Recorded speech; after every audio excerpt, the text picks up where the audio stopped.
boss, and thank you for mentioning that he's on the phone or on the too. So now I'm super nervous. Yes, Um, yes. Well, John's a nice guy, so, all right, hopefully good, he won't hold it against us too much. good, good, good. Well, thank you everybody for joining us in the late afternoon. I don't know, maybe some people are in the car. If you're in the car right now listening to this, you might want to pull to the side or just, my expressions aren't going to change that much and the slides aren't that interesting. Maybe just put it on audio. I don't know what you want to do. Just get home safe. Be careful in the world out there. Heard it rained a little bit in this morning. Maybe get some new wiper blades. I don't know. Maybe it's too late in the season for that. Anyway, so my name is Larry Waters, and I'm from Electrify My Home. This is our mission statement. I share this with all the calls that we do. And our mission at Electrify My Home is to provide the most efficient, cost-effective electrification solutions to California homeowners, practice good stewardship of the electrical panel, and that means making sure my customers can utilize their existing electrical for as much as they can and help them plot and plan for the point when they would need a new panel if it's even needed. And then train and influence other contractors to do the same. That's what this is about. So thank you for inviting me, and here we are. Okay. So we're going to talk about consultative sales approaches today and identifying needs and matching the needs to solutions. Excuse me, I'm getting over a cold. And excuse me for my little thing on my lip here. My cat attacked me at 4:30 this morning, jumped on my face. That's not a good way to wake up. It's Um, because you don't respect your cat, like we've I, talked about, Larry, I think there's a problem with it. That cat has figured me out. Um, we're going to talk about some common objections that we're hearing and some of the contractors that we've had through our courses have heard. And then we're going to do a little closing and wrap up at the end, and then we'll open it up for questions. So, any questions anybody has, um, please just put them in the chat, and then Alex will answer them, or we can save them to the end. All right, so here we go. Hold on, everybody. It's gonna be a bumpy ride. So this is Nail the Sale, getting past heat pump objections. We do have a couple of other webinars coming up. Panel Detective, this is always a cool one. This is, we share some of our good stewardship of the electrical panel tricks and tips and advice and pitfalls that we ran into. We ran into one we were handling today. And electrification products for the Central Coast climate, and then optimizing heat pump zoning for maximum comfort and efficiency. That's a real good one if you're an installer. We've got some new content in that this year. We did a really deep case study on a fully modulating zone system heat pump that we're going to be sharing with you. So we're super excited about that. So join us for these other webinars too. Okay. All right. So consultative approaches to identifying needs, matching solutions, or what that says. So one of the things I've been a HVAC guy for about 42 years, and I know I look like I must have started when I was 4, but that's not true. I was of age when I started and went to air conditioning school way back in 1981. Actually, graduated in 81, went to air conditioning school in 82. A lot of people might be listening right here, might not have been alive yet.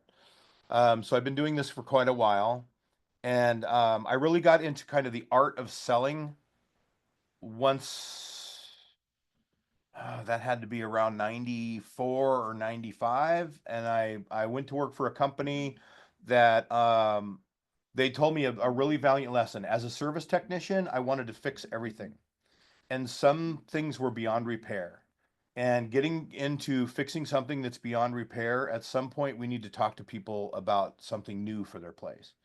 And I really got into that and getting into understanding how to communicate with people about um, changing direction and what they were looking for.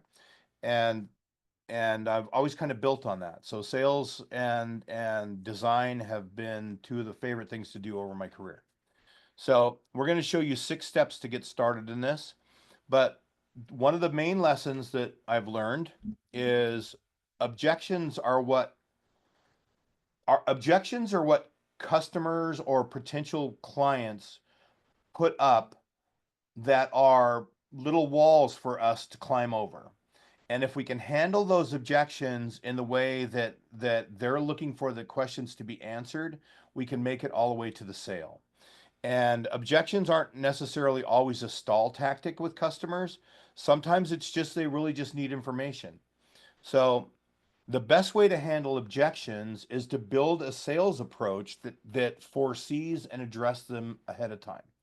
So we have a very unique process at Electrify My Home, and it was kind of built off of all the stuff I didn't like about the company that I worked at before I started this one. And it says I'm going to build my company on a foundation that's different. Like I always want to know where I am in my company, where my money is, where we are on the daily basis as far as our book work. And I also want to address and meet my customers at a friendly place for this era, which is on their computer screen. So the company I was at before, we drove to the house and we talked to the tire kickers and we talked to 50% of the people we talked to that we drove out to their house and we spent windshield time. 50% of those people were not our customer. And then so we had about half of those people that we wanted to be our customer, and those were the ones that we fought for. And I said I don't want to do that anymore. So it was one of the reasons why I named my company Electrify My Home. I didn't want to be mistaken for somebody that was going to install gas furnaces, and I knew that I wanted people to that were interested in doing this to come to me. And so we have a virtual assessment process. My customers fill a form out on our website. We meet with them virtually, and we gather a whole bunch of information. We build rapport just like we would do in a natural sales call. We find out a little bit about them. We talk to them about their career and all the things we would normally talk to somebody out about in their home, except we do it in more comfortable. When people are sitting in their computer chair on the computer screen, they're more comfortable than when you're sitting across from them from a table because somebody else is in their house, right? I'm coming into their house in a very friendly way. So that has been really helpful. The we also take a lot of information from them and we give them a PowerPoint presentation. And I've designed the PowerPoint presentation in such a way that it eliminates all of the common objections through the process of explaining the slides to them, and it gives them an education based experience, and people really appreciate that, right? So and there's no pressure. So that's been a big thing for us is we don't apply any pressure. We're not trying to get them to sign anything today. It's moving into the process knowing, hey, this is going to be a thing we're going to talk today. Absolutely no pressure. If you want to do business with us, come back, and then we'll start feeding back with them. So it's been really good at lowering their taking their wall down a little bit, right? So address those objections before they come up. I always looked at sales as you're going down a hallway in a hotel and you got all these doors that are open and you want to get to that final door, which is the price objection. And you got to close all these other doors, which are other objections that could come up. And if you cover all that in your presentation with them, in your conversation with them, once you get to the end, there's only one thing left, and that's can they afford to do business with you, and how can I make that possible for them? So um, that's been a good way to eliminate all those. Okay. So before we get into addressing objections completely, what I want to know is we're big on personality types. So we do this thing called disc profiling. And disc profiling is there's four quadrants of personality. We'll get a little bit more into that in a minute. But I want to know my own personality and understand how I communicate with people of different personalities and know how to pick out like speaking with somebody for a little while and figuring out what their personality type is and address them at that personality type. I want to know what their concerns are with their house. Why do they want to electrify? Why do they want to get a new heat pump put in the house if that's all they want to do? Maybe they just need a water heater. The water heater's pretty new. Whatever the case may be, I want to find all this out and then find out what their concerns are and what they want to address through this process. And then through finding out their concerns, we ask several questions and we get down to their needs. And so my sales approach is the needs-based sales approach. And it really keeps us from talking about features and benefits in the product that don't matter to the customer. So engineers want a different set of information than driver personalities or influencers or or um or like the sympathetic or the other types of personalities, other type of personality. Okay. So then I want to know what are they doing? What's been done already, if anything? I want to know their electrical panel condition before we start any conversations on where they're going to go. And that includes, is there space to put everything I need to do into that panel? So when we're fully electrifying a house, a lot of the homes near us are gas everything. They might have an electric oven, they might have an electric dryer, but they're all gas heat, gas water heat, and a lot of gas dryers. So these are all points that I want to address with them as far as what is your electrification process? Are you going to electrify everything?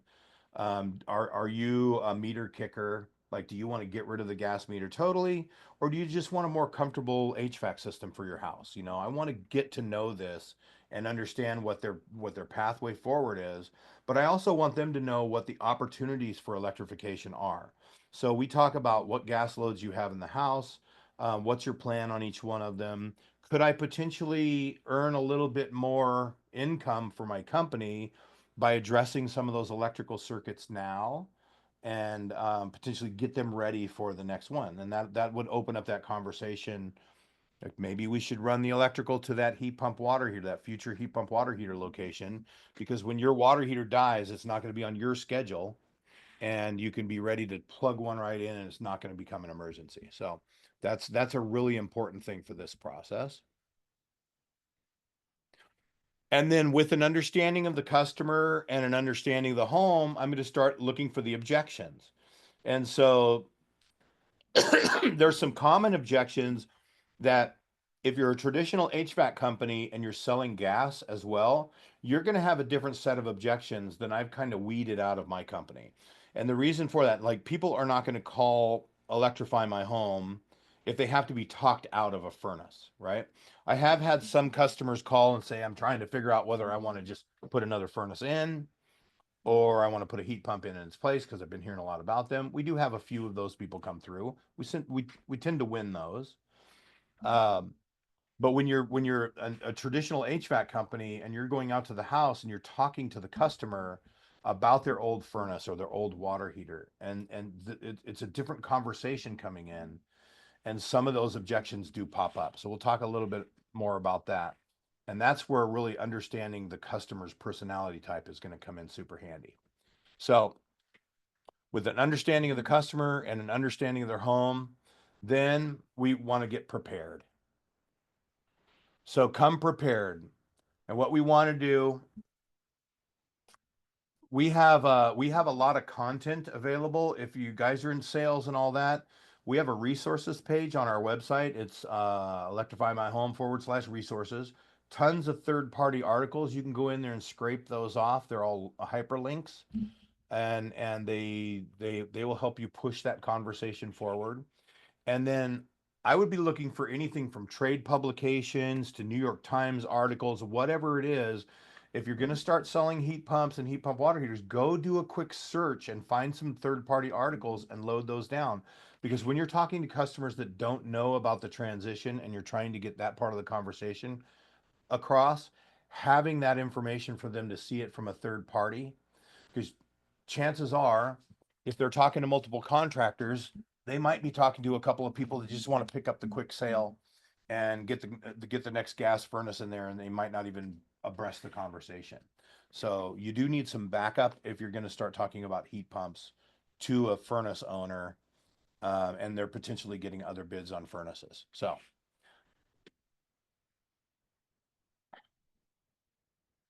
get your facts straight. Know what you're going to do. Know what equipment you're going to sell. Don't just sell base stuff. if you're gonna sell heat pumps, you need to have a couple of different types of heat pumps available for people, like an inverter style ducted heat pump system, um, and a traditional heat pump if that's what you guys do with whatever brands you're selling. But get your facts straight on what they do and how they work, because it's easy to upsell to a better product if you explain the differentiation and how they work. Practice your opening statement. Excuse me, I'm coming off a cold. Um, we talk about this in our trainings a lot. So there's five major things that we talk about when it comes to heat pumps, and it's a quiet operation, incredible comfort, eco-friendly, energy efficient, and indoor air quality. All those five things can wrap up with a good heat pump install, and they can all be part of the conversation. So there's all things we can ask about to get into the conversation. But back when I was selling heat pumps to people with gas furnaces, back before electrification and decarbonization were kind of in the vernacular, way back in 2015, before we were doing it for a reason other than just they worked better, was Mrs. Jones, do you understand that there's a different type of equipment available that might be better for your home? Is it okay if I share it with you? And ask their permission to do that. If you just come barreling in there with like, look at this heat pump, and people don't know what's going on and it's completely different than everybody else, you're gonna lose them. Got to ask for permission and base that on some of your questions you've asked. But get that opening statement down. A good one for you guys now that are selling gas or selling to gas customers is, Mrs. Jones, have you heard what's going on in California about the gas moratoriums? And we'll talk about that in a minute. But the air quality management districts have put moratoriums on gas appliances in California. So that's a good opener. Like, did you know if you got a new gas furnace right now, you're going to have to get a heat pump again when this one fails, or a gas water heater? So that's a good one to get into. Or depending on who you're talking to, just have you heard the crazy stuff California's doing with the gas? Just whatever it is based on their personality type. Did you know there's a much safer system you could have in your home for your family? To the D-type personality. Did you know we have a system that will operate at exactly what you need when it's mild outside and give you all the capacity you need for when it's really cold outside? It doesn't cost that much more. So, whatever the personality type is, get your opening statement going. Understand your products. It's really important to be able to understand how your products work, and don't tell people things that aren't true because you don't have a good understanding of it. If you're putting in a single stage heat pump system with a variable speed fan in the furnace or in the air handler, don't tell them it's a variable speed system, right? You got to know what you're getting. So put together systems, learn a little bit about them, learn about the differences and how they're better than each other, and you will upsell. You'll sell better systems to customers if you explain how they operate. And a lot of you on these calls for 3C RIN are into the building science stuff and all the training that they provide. So if you're getting into that, have faith in your solutions. Do a load calculation. And when that load calculation comes out to a smaller system than you thought it would, don't go, oh, I'm scared, and then just put in what you thought you would because you're using your rules of thumb. Don't do it. Have faith in your solution. If it's backed by building science and you did a good job, it's going to work fine. The first few systems I sold when I first started downsizing and doing load calcs, I was just like every other sales guy out there. I was 400 square feet per ton or 500, depending on what day it was, right? And I just get that's a 2,000 square foot house. You need a 4 ton. Now, when we do load calcs, we're finding 2,000 square foot houses in our climate zone is 2.5 ton mostly, or maybe a 3 ton, depending on the condition of the windows and where the ducts are and that sort of thing. But don't, if you're going to do a load calc and it comes out to a smaller number, that's the number that it needs. If you did the load calc right, don't revert back just because you know that it'll work. For a long time in California, we've just put too big of systems in because we knew the heat would work and we knew the cold would work, and we haven't built comfortable systems. And a lot of people out there that call themselves comfort advisors have never really felt what real comfort is.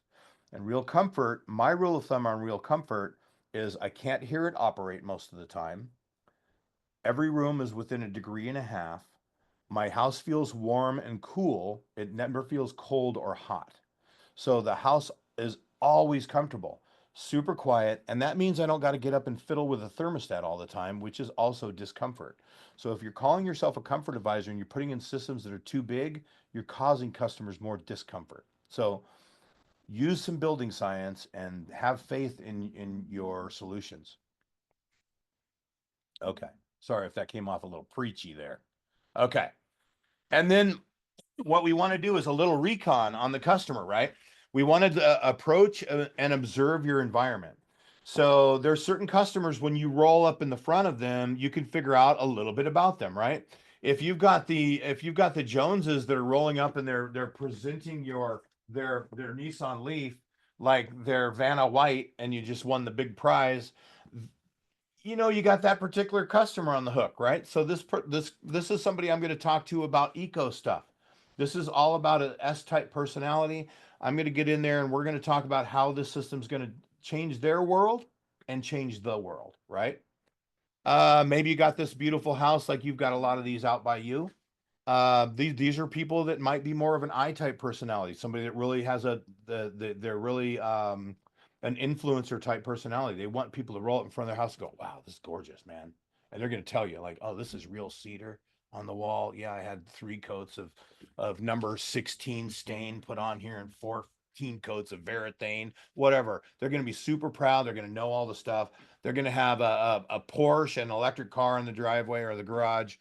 That's an I-type personality. Down here, this one might be a little bit harder to figure out, but you'll figure it out. This might be some more of an S personality type, right? They're definitely not into like keeping things up, but they are, got plenty of things for the kids to do. The This here, we might roll up to this house and look at this when the Hummer's not in the driveway and go, "Oh, these people are eco because they got a bunch of solar on their roof." Which this is not necessarily an eco signature. So you can gather information from that as well. So we can kind of drive and figure out what their personality is. Okay. So, whoop. So check out the house on Zillow before you go out there. See if there's any information about it. If it's been sold in the last couple of years, you can get some interior pictures. But remember, that's a good clue. If you see the interior pictures of when the house was staged, and you talk to the customer and they say it doesn't look like that anymore, they've lived in that house, right? Be observant to the approach. What do they have in the house? This all can mean something. Take some time and chat and build a little rapport. Gather clues from the customer to figure out who they are and what they're interested in. Don't go barreling into the house and get right to business. We gotta take a little chill and meet our customers and get to know them a little bit so they can feel a connection with you. They're more likely to buy from you if they like you. If you rush through things and just drop off a price on the back of a card, you're not going to get anywhere. So listen for clues, ask questions, listen for clues. If they talk about, "Boy, my energy bills are high," note that in the back of your head and ask them, "You mentioned earlier that your energy bills are really high. Can you tell me how high are they?" And they say they're $800 a month. They said, "Man, that's really high. What could you and your family do with that kind of money if it was back into your budget?" Right? So help them think beyond just that money savings. Be always If a customer, if a prospective client of yours has done things to their home that makes their home special, take notice and compliment them on those things. Those people know they did those things to their house. It's a really good idea to take compliment on that because you'll build rapport with that type of personality. And you'll find like a lot of I personalities and D personalities, they have their houses are going to be a little nicer, maybe even if it's just a little nicer landscape or things that they've done. And that's going to help you determine who you're talking to, right? And with those type of people, I know if you come into my house and you don't, I just live in a track house. but I've lived there for 29 years, and it's nice. It's a really nice house, right? I've just done a whole bunch of stuff to it over time. I think anybody that's in the world of home improvement should notice home improvements that people have done to their house. Now, if the house does not, you're going to go into houses that you're not going to find much to compliment on. And we like to joke in this that sometimes we put our shoe covers on to protect the shoes. You never know. So look for conversation starters, whatever you can find that brings something in line. They got a boat out front, they got a bowling trophy, whatever it is. Get that conversation started. And at this point, this is when you're going to try to pinpoint their personality type. Are they the analytical type? Are they empathetic, influencer, or an alpha or driver? These are all different types of personalities that once we dial in on these, we can communicate them in their own way. Okay, so let me explain how that works a little. Okay, so there's this thing called, excuse me, disc profiling. And we use it in our company. All my guys understand it. And we use it to be able to better communicate with our customers. And also know what type of personality of the people we're hiring. So we make sure the people they fit the job. So I find people that fit the job, not refit the job to the people. So we have four different personality types. We have the driver type personality. These people are challenge and results driven. A lot of the driver type personalities are going to be CEOs, that sort of thing. We have the I type personality. These are enthusiastic influencers. These people like to talk. This is unfortunately or fortunately what my personality type is. I like to share and talk and express my feelings. These are going to be the people that open up to you a little bit more and always kind of get in on the conversation.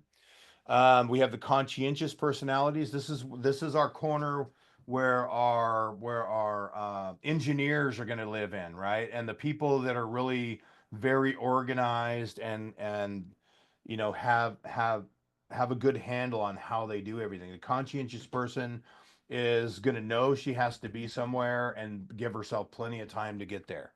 And then we have the sympathetic type personalities, or this is also a support group personality, and these are people that are going to be these are people that are going to want to make sure everybody has everything they need. These are people that are going to maybe worry about what's going on in the world a little bit more than some of the other people do. And these are people that are going to put their money where their mouth is when it comes to electrification because of the societal good it's going to do. And so there's different people we're going to sell to here. So we need to have a solution for all these people, and we need to understand what their needs are, so that we can guide their needs to what they are. The sympathetic type, um, these these are going to be easy to sell if we're talking about safety, if we're talking about potentially their water heater gassing into the house, how this unit is going to be, how it's going to remove the carbon and reduce the carbon footprint. The conscientious guy over here, the engineer, he's really going to want to know how many kilowatts does it use, what SEER is it going to be, what EER is it going to be. He wants to know all the data. You're going to have to show this guy a lot of data. The influencer up here, he just wants to know it's cool. He's just, man, this thing's gonna be super quiet and it looks different than all my friends' units. I'm in, right? That's where that guy's gonna come from. And then the driver personality is gonna be like, this system it has a built-in volume control, so it starts and stops. It gives you exactly what you need when you need it, and it's got plenty of capacity for when it's hot and cold. Because this guy's gonna be, that sounds great, but is it gonna work when I need it? And how quickly can you install it as a driver personality? These personalities tend to buy in different ways. There's basically four quadrants on these personalities. We have relationship based personalities and task based personalities. And then we have people that buy fast and people that buy slow. And so what we have is the sympathetic refrigerant. These are going to be the people, and we get them quite often, that are really concerned with, like, I heard there's new refrigerants coming in that are better for the environment. I want one of those, right? Um, I heard that a refrigerant leak is really harmful for the atmosphere. Is that true? This type of person. These are people that if there's a problem in the house, like if we go and we diagnose a problem with their existing water heater, like it's off gassing and the exhaust is coming into the house, which a lot of gas water heaters do, they are going to want to get that part fixed before they get something else they might have had planned fixed, because they're going to want to take care of the safety issues first. They're gonna worry a little bit more about the disruption in the house. Also, if you're sitting in the house doing this, these people are going to bring you. They're going to ask you if you want coffee or a glass of water, right? Because they care about how you are in their house. They're going to be very accommodating. Okay. Then we have the influencers. Um, they couldn't ask a question like this. It would be more for me if because my influencer personality, like I really love that my unit's really close to the house. It's big like a suitcase. The air comes out the side. I'm like into all that stuff that makes it different. My heat pump water heater is in my garage and it's right next to my big giant refrigerator that I needed.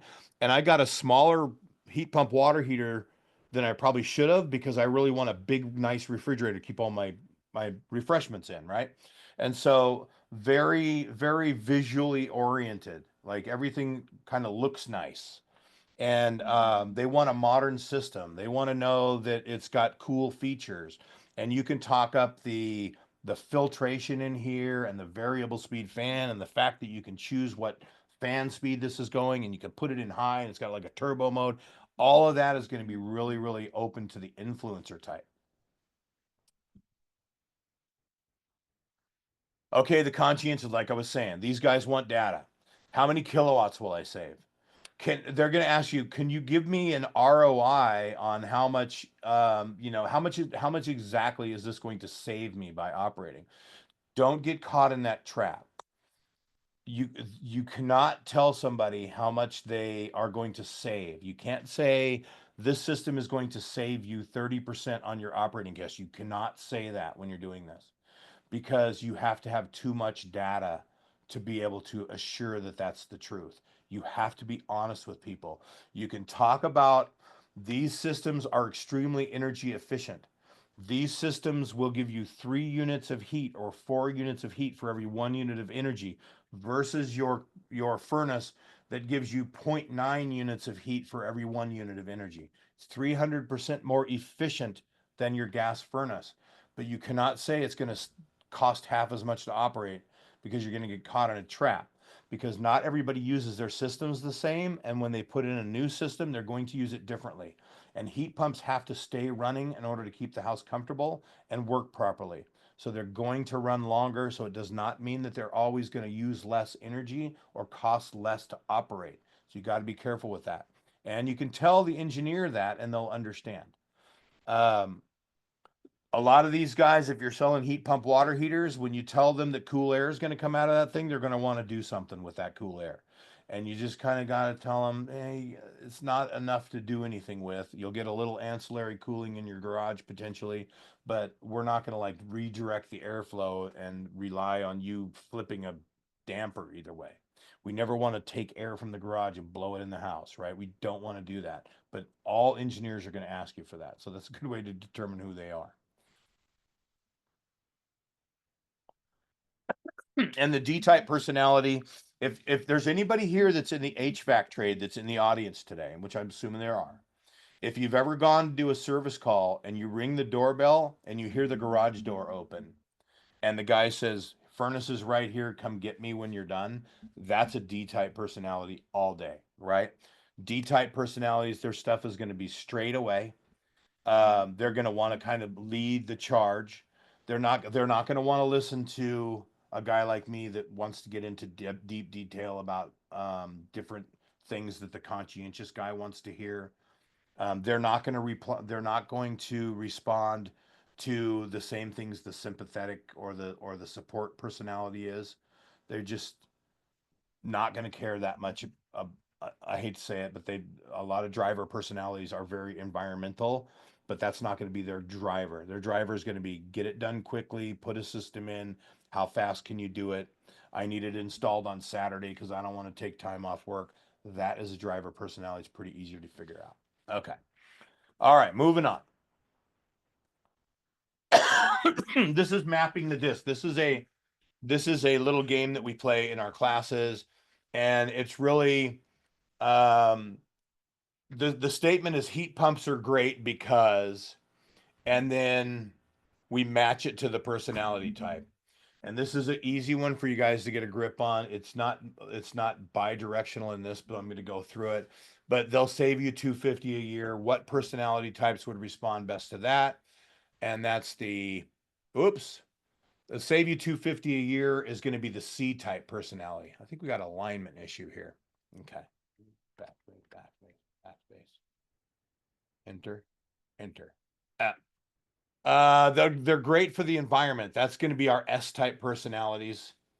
They're safer. It looks like we're off by one, but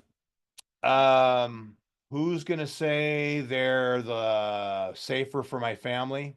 That's going to be the S's and the I's. The latest and greatest. This is a little challenging because it's off. The latest and greatest is going to be the I type personalities. They come with a great warranty. Great warranty is something that a lot of people care about. Look at Alex fixed it that fast. There we go. They come with a great warranty. That's going to be the D type personalities and the S type personalities. The I personality is like, okay, great, I get a warranty with it. That's cool. The S or the C personality is they're gonna do all their research, and they're gonna know that's the one they want. They're gonna go, hey, it's great that has a warranty, but D's and S's care about that a lot more. The outdoor units have a slim profile. What do you think on that? That's an I. That's definitely the I personality type. Wide capacity range, like the speed up and slow down. That's definitely for the D's and the C's. The engineers love that kind of, oh wow, we're going to reach thermal equilibrium and the unit's going to slow down. It's going to use 1/6 the amount of power. That's a big thing for the C's. The D's just go, I'm glad that it slows down to not use as much energy, but I just want it to work when it's hot and cold outside. And huge efficiency ratings. Who's got going to be for? That's for the C type personalities. They're going to be the ones that are going to question you on the SEER and like, oh, your inverter system doesn't have a high SEER rating as this single speed system, and then you got to explain to them how the ratings are actually created, and that anytime it's not operating at full capacity, it's got a much higher rating, and they will listen to that and they'll take that into consideration. And who's going to care about optimal comfort? Well, that's one that's going to be everybody. Everybody loves comfort, right? Everybody can respond to, oh, my family's going to be more comfortable. Oh, great. When my friends are over, I'm going to show them how comfortable the house is. The D type personality is, I don't have to think about it. It's going to be super comfortable in the house. I don't have to fiddle with the thermostat. And the C is going to be like, oh man, I did a great investment. My house is super comfortable. I'm going to show everybody. So these are how we're going to communicate them. Once we know the personality types, these are going to be the things we're going to want to hone in on. I will tell you guys a secret. If you're going to sell a heat pump water heater or a heat pump system, an inverter heat pump system to a customer, you figured out their personality type and you can get out to the truck, you can ask ChatGPT. You can go into ChatGPT and you can say, how can I sell a D-type personality an inverter heat pump? And it'll tell you exactly the questions to ask and what you need to hit on. So that's just a little pro tip there for you. Okay. So how do we know what our customer needs are? Well, we have to ask customers some questions, right? We have to get down and kind of into the details with them. And so, first of all, we got to use our senses in the way that God created them. If that's or the primordial ooze. However we got here, we need to consider we have two of these and two of these and one of these. And you can tell by me, I have a hard time not using this at double the speed I use the ears and eyes. So we need to slow down and we need to listen and we need to and be observant of what's going on. And then we need to ask customers questions, right? Ask open-ended questions. Once you've got the open-ended question going, then we ask follow-up probing questions to that. Like, thank you for calling us out for an electrification. Can I ask you how you heard about getting a heat pump in the house? And they go, my neighbor got one and they love it. Really? Really? What is it about the system that they love, and then they'll talk about how do you think that that could fit into your lifestyle, or what's important about that to you. And then you get down into the questions and you just take a little note and you go, okay, boom, I got a closer. And then have you heard anything about the efficiencies of these machines? How much is your utility bill? Ask these questions that bring out other questions. And if you ask a question and it doesn't bring the ability to ask more probing questions, that's something the customer has no need or care about. It's the ones that they're going to expand on that's where you're going to find their needs. Okay. And then when we go back to close the job, we're going to go, you mentioned to me earlier on that your neighbor said that their system was very quiet and that was important to you. Is it important to you that we build a quiet system for you today? And then sometimes the quieter systems are a little bit more expensive. Is it okay if it's a little bit more expensive to get that quiet? Is that worth it to you? So ask customers permission to charge them a little bit more for better stuff. They want better stuff, but you need to charge what you need to for it. So ask them permission for that. Okay. Make notes regarding your customer's most important needs and bring those back around when it's time to close the job. Okay. Then we need to do, sorry about the cough today, guys. Okay, then we need to do a bang up site evaluation because heat pumps don't work like furnaces do. They don't just blast a whole bunch of heat into the house all the time that leaks out all the holes and you don't even notice until you get your big giant gas bill and you go, "Oh, my furnace is broken." And it's not your furnace is broken, your house is inefficient and built and the rates went up, right? So we need to do a bang up evaluation. We need to look at the ductwork, we need to look at the insulation, and we need to look for places where their house might be leaking air. These are all opportunities for repairs or upsell that can actually make the house tighter, more efficient, so I can put a better heat pump in. If I've got a bunch of air leaks in the house and cold air leaks in when I open and close doors, well, my heat pump just needs to use electricity to offset that cold air that came in and warm it back up again. So that costs a lot more. So the attic evaluation is really important. The ductwork is really important. Things like tight turns on the ductwork or these what we call Bermuda triangles. These are made out of compressed fiberglass. These are not good for you. They you don't want to be breathing that stuff. And these compressed fiberglass triangles, they're basically like branch boxes. So you got a big duct that comes in here and feeds the two smaller ducts. Sometimes there'll be more than two. We try to replace these on every single job. When you have an oversized furnace in a house and undersized ductwork, the air coming through the system over all the years gets very hot and it can delaminate the glue on this fiberglass in here and it can cause those fiberglass fibers to fly into the house. So we want to make sure that that's taken care of. Inspect the insulation. Inspect the quality of it. Is it missing in places? Are there bald spots? Is it really lumpy? Is there places where the insulation is overlapping? Is the R value low? Can you see the top of the rafters? You should never leave a heat pump in a house where you can see the top of the rafters. You should not be, if the ducts are in the attic, when you're done, you shouldn't be able to see the ducts. They should be buried in insulation to get the best performance out of a heat pump. Look for interstitial wall cavities. Those are those areas if you're in a two-story house and the furnace is in the garage and there's a big old duct that goes into the attic, that big chase that's in is an interstitial wall cavity. Those rob energy from the house. You got to patch those things up. Air leaks, bald spots, light cans, bath fans, whole house fans, anywhere that there's a spot where there's a hole in the ceiling is a potential spot to seal. Spots spots above the walls where the wires go down inside the walls. Those are good to seal as well. While you're there, note all the gas appliances that are there. Build a gas inventory for the customer so that they have kind of a pathway, and then talk to them about what gas appliances they want to replace. At what point they might need a new electrical panel. Size up the floor plan, measure the house, put it on some graph paper. Um, Draw the whole thing out, put in the windows. So like when you get back to the shop, you can try to do a load calc on it. Do your first load calc on one of these.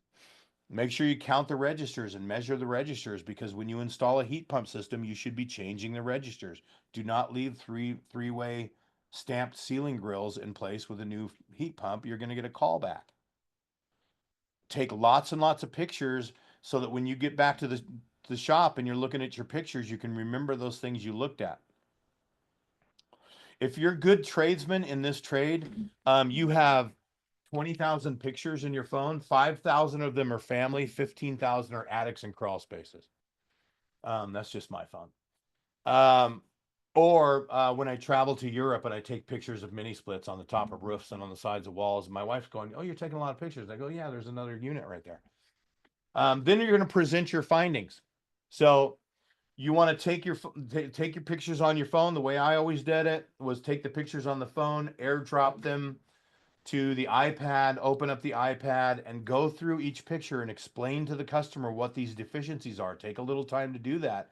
If other people aren't doing that when they're a house, you're going to build extra, you're going to build quality preference with them. So they're going to say, nobody else brought that to my attention. This guy knows what he's talking about. If you just come out of the attic and you say, you don't need any new ductwork, it's fine. Some customers might be okay with that because then their lower price gene kicks in. But if you just come out of the attic and say, your ducts are bad, you need all new ductwork, and you don't show them examples of why, they're just going to think you're upselling them. And I always make customers understand, like, we don't make money off of ductwork. Like, it's a laborious job. We don't make a lot of money on it. If we're recommending to do it, it's because you need it, not because it's a giant profit center. Share the images to push impact. Try to airdrop. Hey, you got an Apple? Let me airdrop all these pictures onto your phone so you can discuss them with your partner. Discuss the deficiencies and best methods of correction. Share their electrification opportunities. Inform them of future needs. Like once people electrify, they often get solar and batteries. You may be getting an electric car at some point. We need to think about putting an EV charger on. Maybe that's the point when you need a new electrical panel. And then deliver the solution for today's need and deliver your investment and get pricing on it. And that way you've kind of crossed off everything. Like, you've told them why you're doing what you're doing. You've told them how this system is going to meet their needs by asking them what their needs are. You're going to frame the features and benefits of the system to what their needs are. So if their needs are upstairs and downstairs are not comfortable, what is the solution you're going to do for that? In a lot of houses we take out one system and we put two small systems in. We put a small system downstairs, small system upstairs. Now I've got the best temperature control possible for those independent climate zones within the house, the microclimate zones, whatever the case may be. If people are like, my old furnace is really loud, what are you going to do to make the new system quieter, right? And then get in there and actually do it. Don't tell somebody their upstairs is going to cool down better because they're going to buy a higher SEER unit. That's not real. Okay. All right. So now some common objections that we hear and a little bit of direction on how to overcome them. Okay. Just checking the clock, make sure we have enough time. I've been talking a lot. So common objections to heat pump. The misconceptions and lack of training. You guys are on this call today to learn a little bit more about this, but even our industry is calling us out. They're like, heat pump awareness grows from residential and commercial customers, but the industry still needs to overcome some outdated objections. So heat pumps before the last 4 years, and I'll give it 4 years, because a lot of people didn't get into kind of the mix till the rebates started kicking in from tech, and then they started just putting heat pumps in people's houses where furnaces were, and a lot of the companies just went out and said, I don't know what I should put in, and just put a heat pump in that was the same size as the old air conditioner, or even in worst case, they would put a heat pump in that was same size as the old furnace, and they would just dramatically oversize the thing. So it took a little while for people to learn how to do this. A lot of people went to our class, learned faster, but there was a period of time when heat pump owners were the people that were outside the distance of the gas grid. Like, you were the people that lived outside of town and either had to have propane or you had a heat pump, right? So those people lived with heat pumps that kind of sucked. They just weren't that good. And if you put a new heat pump in their house, they're going to go, oh, this is way better just because it's new and you tightened some ductwork up or did whatever, and it used a little bit less energy. But we're taking furnaces out of people's houses. They're used to these things mostly being oversized and heating the house up really fast. And we're putting machines in that take a long time to heat them that are supposed to be left on for best performance. And we're doing that without telling people that they're smaller and they need to be left on for best performance. Right? So thousands of these things got put in, and the customers and the people that were selling them had no idea how it was going to turn out. It didn't turn out great for everybody. So we have to remember when we're putting in furnace or when we're putting in heat pumps to replace furnaces, we need to design them properly because we're going to be putting a lot less heat into the house. So not only do we need to design the systems differently, but we also need to temper the expectations of our customers and take what are presumably negatives and spin them into positives. Okay. This is all about spinning a perceived negative into a positive. Okay. So these are the things that we sell on. Notice here, money savings or cost reduction is not one of them. And the reason for that is I cannot guarantee cost reduction to a customer in all situations. And we also can't look at what their gas usage has been historically to try to size a heat pump properly unless we know how they've used their gas furnace. Because something that people do is they get high gas bills, so they automatically program themselves to live in their house differently. So they'll turn on the furnace for a couple hours in the morning. They'll get the whole house warmed up because the furnace is way oversized. The whole house warms up, and they'll just ride that heat out. They get home from work, they turn it on for another couple hours, and they shut it off all night. And so the house gets down to 50 degrees at night, and then they got to warm the whole house up again. Heat pumps are not going to work that way. We have to keep the house warm with a heat pump. So we have to get it warm and keep it warm. And that's when we can start saving energy with a heat pump. But if people don't use it differently, or people had seldom use of their existing furnaces, then it's not always going to be a dollar savings thing, but it's going to give you all these other benefits, right? So incredible. If you do a great job installing a heat pump system, it's going to just drive incredible comfort, like really quiet operation. Every room is within a degree or so. We just don't hear the thing run. It's just warm. It has built-in additional capacity. You can bump up the temperature a couple of degrees and the unit will speed up and warm it up and slow back down again. It's just amazing. They're super environmentally friendly because we took out the flue pipe, right?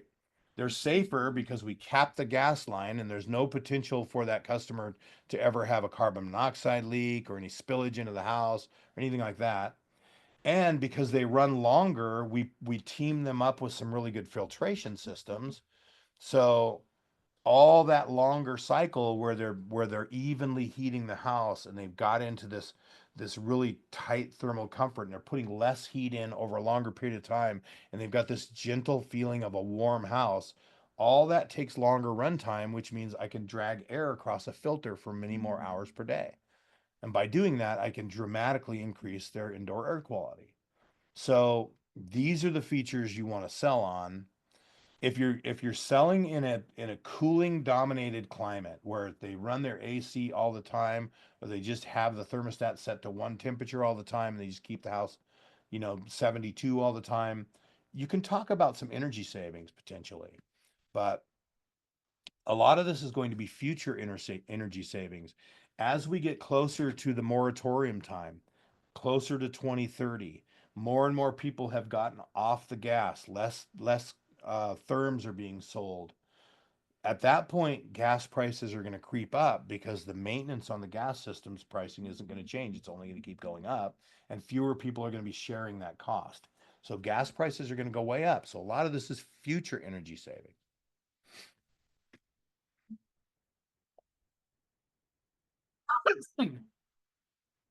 So this is one we hear a lot, um, especially around water heaters. So if we're going to put in a system and a customer needs a new HVAC system, and they're looking at getting a new furnace and a moderately efficient air conditioner, and they're going to get a decent system. Those systems are $15,000 these days. You just can't get an HVAC system installed for less than that really anymore, and get permits and get testing and everything done. So I might come in with a really good heat pump system, and I might be $21,000. Do I need to justify $21,000, or do I need to justify $6,000, which is the difference because from what they have to buy anyway?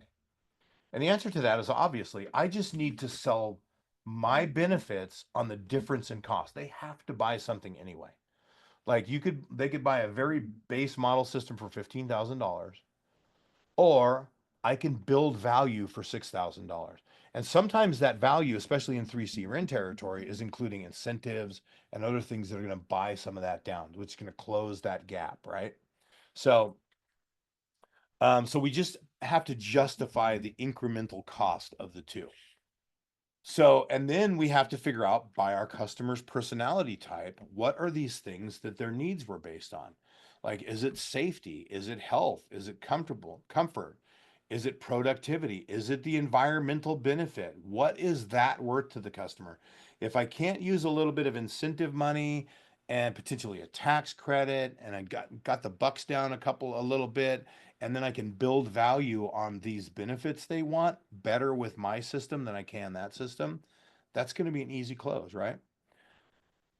So financing, let's get that cost down to, hey, this is going to last 20 years. It's $6,000 more. How much is six? I should have done that in a round number. That's like $300 a year. So what does it take to justify $300 a year over a 20-year system? Right? And I can help you afford that with some financing options today if that's something you'd like to do. But we're really only talking about $1 a day. And once we get a few years out and gas prices really start creeping up, it's even going to be less cost than that, because your other system is going to start costing way more to operate. So let's get that reduced down to where it's a small number and customers can roll it into their head easier. And if you have one of those people asking about ROI, what's the ROI on this thing going to be? I tell a lot of my customers, you know what, I can't calculate ROI because I don't know exactly how you use your old system. And I don't know how exactly you're going to use this system. I can make some speculations on whether this is going to cost about the same to operate, a tiny bit less, or a little bit more. But ROI is something that's a finite thing. And I'll ask, like, what was the ROI on your car out front? Right? So you got a Mercedes in the driveway. What was the ROI on buying that? What was the ROI on your watch? What was the ROI on your iPad? Everything doesn't have to be ROI. People think about that because they're spending energy on these systems and it's going to cost something to operate, that immediately ROI comes into play. But what is the return on investment on safety for your family? So I try to get around that one. And I try to get around the customers that want me to just put pricing into a spreadsheet. Because I'll have one of those. Those are the D-type personalities, by the way. Some of the C's a little bit, but you can get around the C's a little easier. Hearing this one a little bit now, especially since, we've raised the base cost of electricity so high in California. But we also know what we talked about already. Natural gas prices are also going to be on the rise. We can't support when the total maintenance of the gas system in California is supported by the therm of gas that they're buying, that price has to go up when fewer people are buying therms. It's just general economics. Experts have been saying since 2017, 2016, 2018, back in there when I first kind of got dialed into the consulting roles, is experts were saying gas was going to hit $4 a therm by 2030. It's already come up massively, just like in the last 3 years. So we're resting right now around 285 a therm is what I was looking at January's price was here. So it's going up. So natural gas prices are on the rise, and they're going to rise. As more and more people buy fewer and fewer therms, that price is going to rise. So then we also have moratoriums that we can talk about. Like, they're not going to let you buy gas furnaces anymore after a certain point, and that's based on the air quality management districts. It's not a no gas law, it's a no pollution law. So it's going to be a lot harder to overturn. Um, if a customer has solar in their house, if a customer's planning on getting solar, you cannot offset a gas bill with a solar panel. So there's options for electrifying your home and then eliminating the cost of that, as long as they live in a place where they get some sunlight. And then if customers have solar already, like heat pump water heaters can sometimes get absorbed into them because of the way they operate during peak hour and the export cost of the solar. A lot of that a lot of that energy can be absorbed right into the solar price or into the solar system. Okay. Excuse me. I won't have heat if the power goes out. I think this one's pretty easy. Still get this once in a while. People somehow think that all those gas appliances in their house don't need electricity to operate, but they do. When we're talking about water heaters, if you've got a customer that's vacillating on a tankless water heater or a tank electric hybrid water heater, that you're sure not going to get any hot water when the power goes off with a tankless. It literally won't work, right? So there's nothing. At least if the power goes off and I've got 80 gallons of hot water there stored for me, and the last time the power went off at my house, we didn't all race to go take a shower. So there's going to be water stored there for you that's going to be hot. So you're going to have some that'll last you until the power comes back on. You are not going to be able to heat additional water if the power's off. It's just not going to work that way. And that's something that we're transitioning to. But really, your water heaters, regular old school tank water heaters, are the only things that operate autonomously with just gas, right? That's the only thing that still has a pilot light. Excuse me. Small inverter systems can be backed up on batteries or generators. So if you've got a customer that's really concerned about power going out, a lot of these people have already installed batteries or they've already installed a generator at the house. Offer them to, hey, with this whole package, what I think would be a good idea is I can put a small system in one room that will work no matter what, and it will run off your generator or your solar batteries, and it's just a 120 volt one room mini split that's on the wall, and your family will have a place to refuge to be conditioned if that's important to you. And then we've got battery integrated appliances. We've got these great new battery stoves. So they just plug into a 120 volt outlet. It's an induction range with a battery built into it. The first range you can actually use if the power's off. It's just an amazing piece of technology. So battery integrated appliances are going to help. There's another company we've been talking to. I can't remember the name. Elastic, I think. They're building batteries that are going to go behind the water heater and behind the heat pump, and you can install them at the same time. It'll keep those machines running. So, and if you've got a gas furnace in your house and the power goes off, there's no power to push the fan or light the flame. It's not going to work. So, the grid can't handle more electric appliances. We hear this a lot, but frankly, the grid is being hardened as we speak. Southern California Edison, PG&E, all the investor-owned utilities have a hardening plan that is activated right now. That they're bringing in new wire. They understand we're going to have higher demand. It's all the work is being done, and our biggest challenges with the grid happen on hot afternoons when a bunch of people turn on their old clunky single stage air conditioners when they get home from work.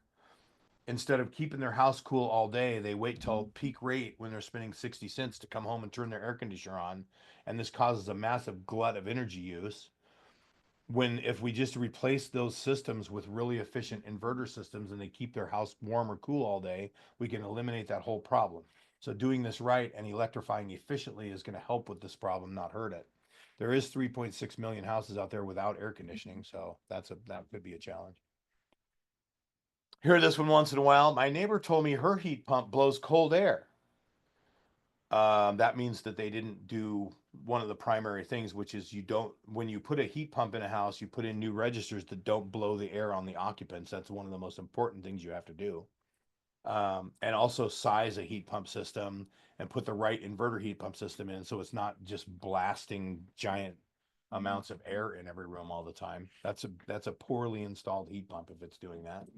But heat pumps don't put out hot air. That's the great thing about them. They don't put out hot air. They don't create stratification at the ceiling and push the heat through the ceiling because your insulation is terrible. They don't cause the problems that furnaces do. This is why heat pumps are better. They work differently.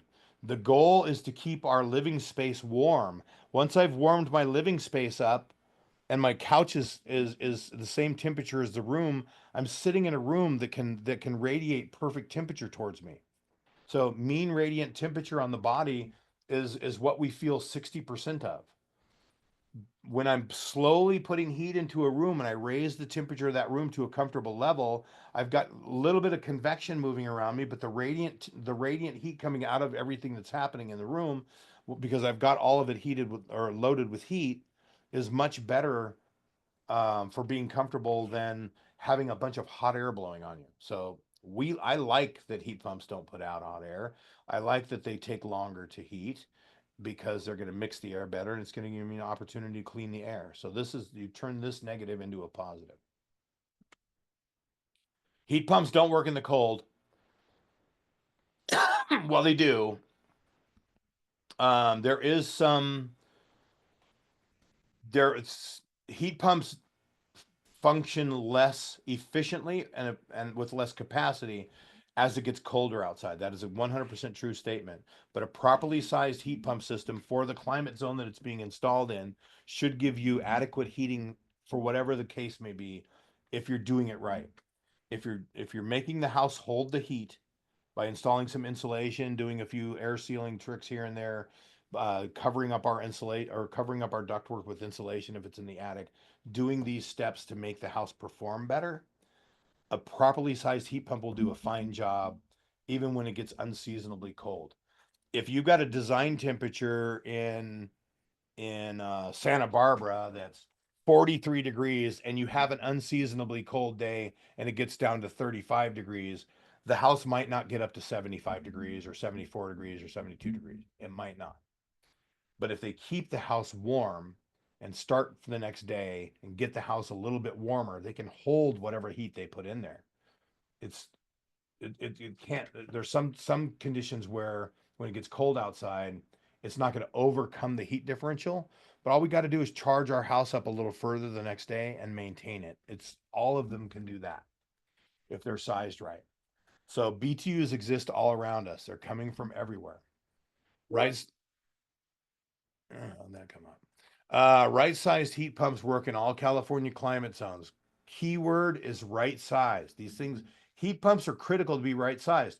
We talked about that earlier. You're taking out a furnace and putting in a heat pump. You have to do it correctly. You can't oversize it or undersize it. It has to be just right. It's got to be Goldilocks. It's got to be the perfect porridge.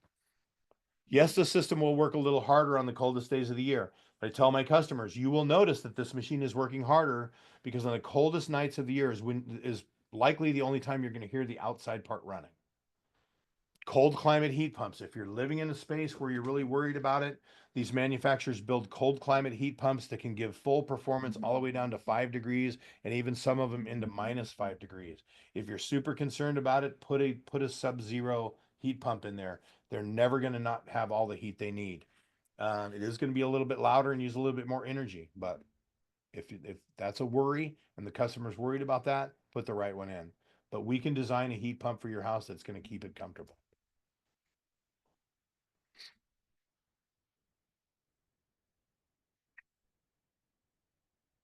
So we've heard this one from the aesthetic eye in the family. Like, I don't want that ugly thing on my wall. And there's a little bit of another piece to that too. If they're living in a very small home and the rooms are very small and you put this thing on the wall that sticks out 9 inches into the room, it can feel like it's coming into the room, right? So there's things about that. Like LG came up with this great system a number of years ago called the Art Cool, and it's actually a 24 by 24-inch picture frame with a mini split behind it. They used to make them in 1-to-1 units. Now they're only available on multi-zone, but that was a really cool thing. They've got companies that are building like these covers for them to make them a little bit more attractive. and a company called HVAC Wood Solutions, where, maybe you want this on the wall instead of that. It's really going to stick out in the room a little further than the other one does. I don't know. Maybe just put some wood grain contact paper on there, whatever you want to do. They've also got other solutions, like we can tuck one up in the ceiling. So it's at least not at eye level. There's options for that. Or do what we do and go ducted. Put a ducted system in there. Take care of 3 or 4 rooms with one system.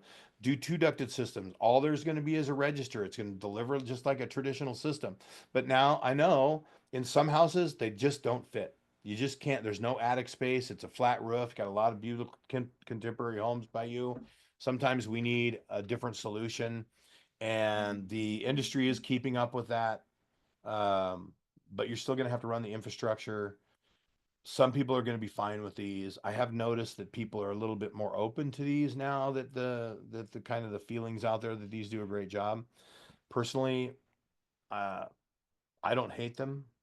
I dislike wall-mounted systems for other reasons. I like ducted systems because you can't see them and you can't hear them, and they're not in the thing, and they don't blow cold air on you, and they're just better. But can't always fit them everywhere. Okay. I've heated my home with gas for 50 years. Why change? So if somebody gives me the old, I don't want to get rid of my gas thing, my first thing is, show me your flip phone. Right? People are resistant to things for irrational reasons. And the transition from gas to electric is not the government taking one of your choices away. The change from gas to electric is modernizing your home. Just like you modernized your phone a few years ago. Everybody had a flip phone. Remember flip phones? They were racing to make the smallest one, and then Apple came out with this thing that had a screen on it, and it completely changed the direction of the entire cell phone industry.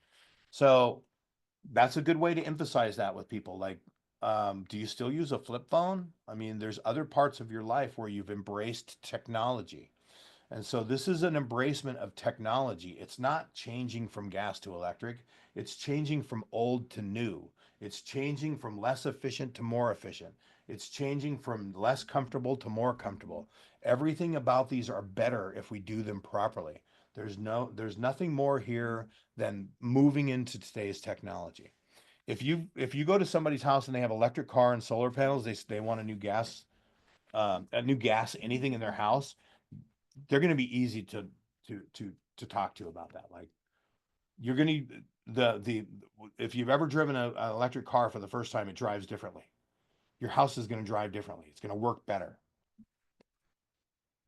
How do I know it be reliable? I mean, the technology's been around forever. So heat pump water heaters, we hear this a lot. A heat pump water heater is nothing but a refrigerator compressor on a tank. There's nothing new there. It's just applied differently. Um, Most systems have 10 to 12-year warranties.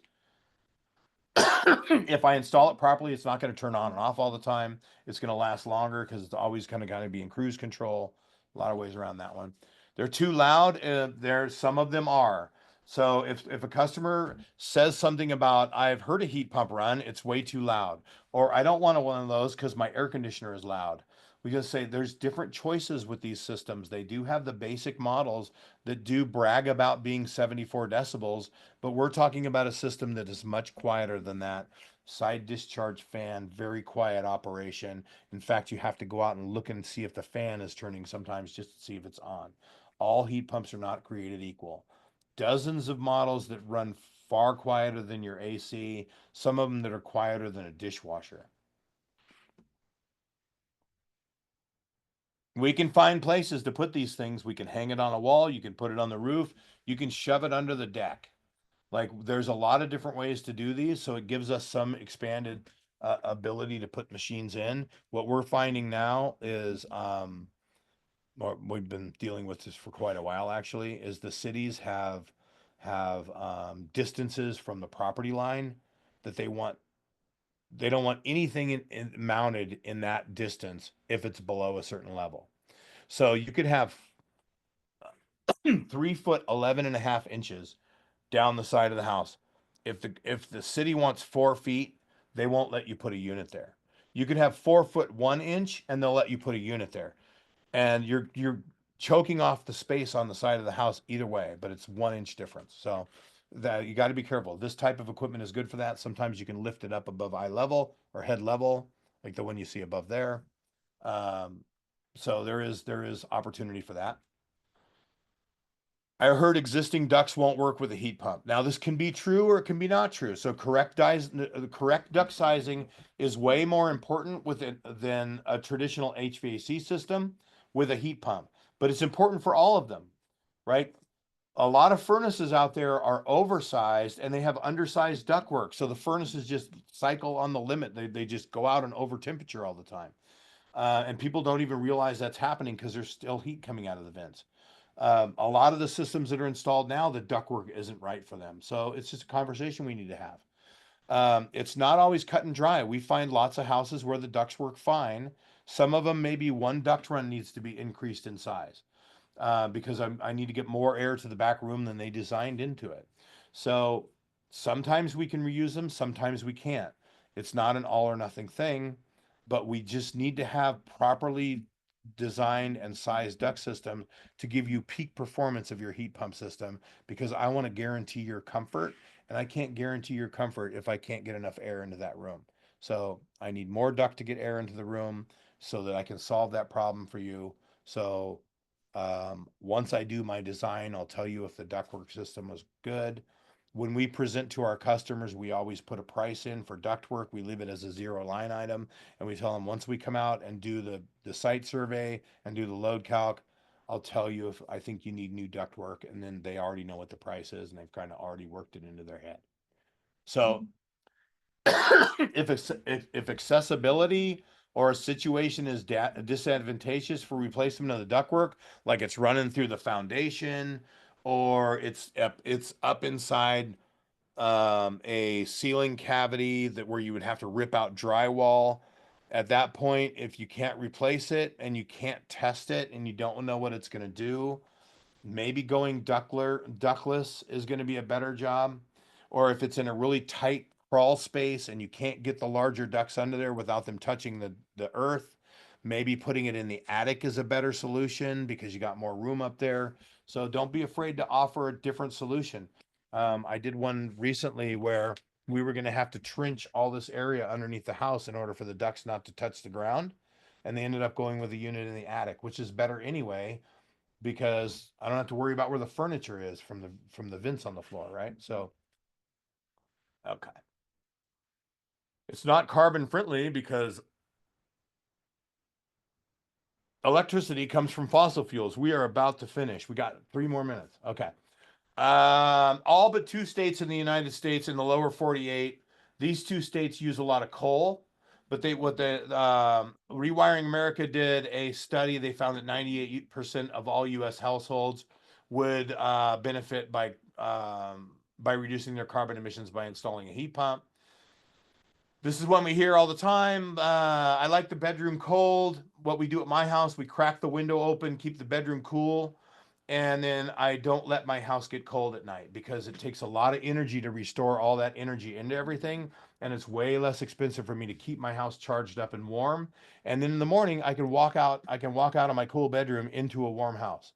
So crack a window, you can add a zone damper where there's a motorized damper in that room if they want to turn the air all the way off to that room. There's simple things we can do, but I tell customers a small T-stat setback is okay, but on the coldest night of the year, don't set it back more than a couple degrees, and it must be done very carefully or just don't do it. Okay. Adding an outdoor unit will increase my maintenance cost. Heat pumps require less maintenance than gas furnaces do. The right heat pumps, they run longer cycles, so they're always running. So they're not starting and stopping, so they're not wearing themselves out that way. We don't have to worry about all the mechanical parts and kind of gas related parts. We don't need to worry about flue pipes or combustion checks or combustion chambers cracking. You really only need to maintain a heat pump once a year if you're going to have a maintenance contract on it. You only need to do it once a year because really it's just switching over. You need to clean it out once a year, make sure it's operating and make sure it's charged right. And adding a high efficiency filter decreases maintenance needs even further. So some of my customers get away with having us come look at it every couple of years. What I have noticed is my customers that don't have maintenance contracts have called me and said, hey, it's not something, it's using a little bit more energy, or it didn't get as, it's not getting as warm. I'll tell them, you got to remember there's a filter in the thing. And they go, oh, I changed my filter. It was disgusting.